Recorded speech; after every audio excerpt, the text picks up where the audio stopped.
with huge respect for everyone who is engaged, both in the voluntary sector and in volunteering, because I truly believe that for a healthy society, it's engagement at the grassroots, it's civil society that really frames the quality of the community in which we live. And you are at the heart of that, and in a sense, the enabling element for all of that.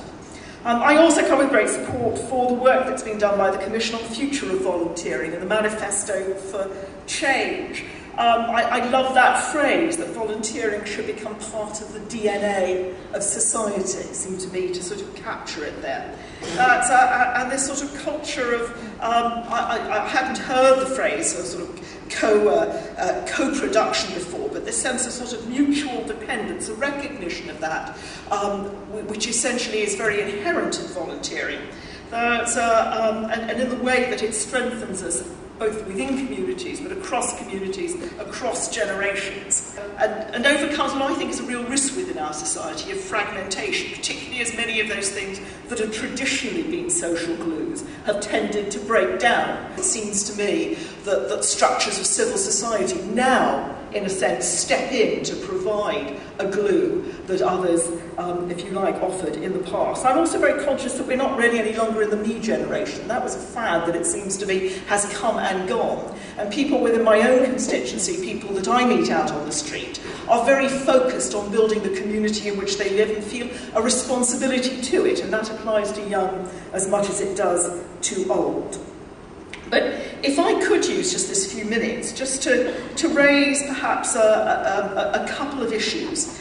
I have some concern over what seems to be almost a Premier League of voluntary groups that is developing, and then in another arena, a sort of huge fragmentation of very small and middle-level voluntary groups that it seems to me are struggling in the environment that we have today.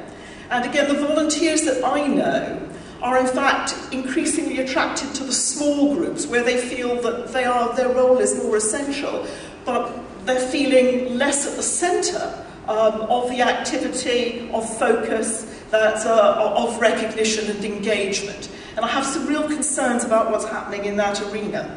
When I hear the term volunteering, sometimes it has a very narrow definition to it.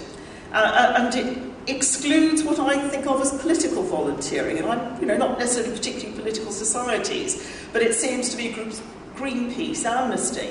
There's a huge political engagement that comes out of volunteering, and I'd hate to see what happens with government if you like, in a sense, trying to stifle that aspect of volunteering and focus on the much safer, much less risky parts of volunteering that don't offer anything like as much challenge. I'm very concerned over the issues of independence, i.e. for voluntary groups, for charities. I know that's not the heart of today, but I think there are consequences for volunteering. And I find very often that, if you like, volunteers are not terribly aware of the regime in which they are actually working. And there's some fear, if you like, of sharing that with them, of giving them total transparency. And I think, we should recognise there is, for people who find their voluntary work is essentially carrying out, if you like, pursuit of a particular government policy, to wake up one day and find that is quite dangerous for volunteering as a whole. Taking this message, I have to say, to a much broader community, which, as I understand, is part of what this convention is doing, strikes me again, although as utterly important. Within my own community, my husband, not that long ago, was very ill with cancer. An enormous amount of support that we got within the hospital that we attended were actually from friends in the hospital. They provided coffee, they provided cake, but they did much more than that, using, if you like, that as an opening.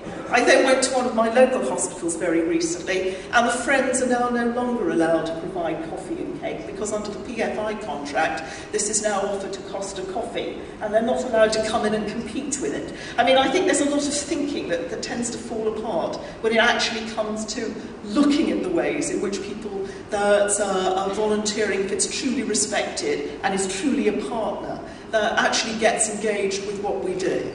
And I'd love to see the public sector lead the way, in a sense, in terms of offering people perhaps match time. You give up a holiday day, we'll give up a work day and let you do it. Because Greg talked about the difficulty of getting a long-term commitment.